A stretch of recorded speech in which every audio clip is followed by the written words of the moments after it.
As কুকিংয়ে তোমাদের সবাইকে স্বাগত। আজ তোমাদেরকে বানিয়ে দেখাবো শীতের সবজি দিয়ে একটা মিক্স সবজি। দেখো দেখতে কত সুন্দর হয়েছে। এইভাবে সবুজ রং বজায় রেখে কিভাবে সবজিটা তোমরা রান্না করবে তার জন্য ভিডিওটা সম্পূর্ণ দেখার অনুরোধ রইল। প্রথমে কড়াইতে পরিমাণ মতো তেল চাপিয়ে একটা বেগুন কেটে নিয়েছি। লবণ আর হলুদ দিয়ে বেগুনগুলো লালচে করে ভেজে তুলে নেব। সেই তেলে দেব গোটা শুকনো লঙ্কা ফোড়ন। ফোড়নটা ভাজা ভাজা হলে দুটো আলু লম্বা করে কেটে রেখেছি সেটা দেব। লবণ আর হলুদ দিয়ে একটু সামান্য ভেজে নেব।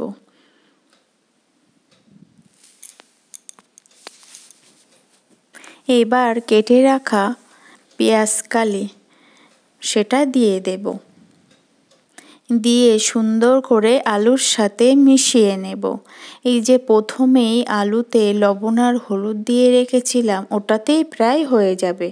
তারপরে ভালো করে আলুর সাথে মিশিয়ে ঢেকে কিছুক্ষণ রান্না করে নেব। ঢাকনা খুলে আবার একটু নাড়িয়ে চাড়িয়ে দেব। আর কিন্তু ঢাকবো না, তার ফলে এই কালারটা সবুজটা বজায় থাকবে।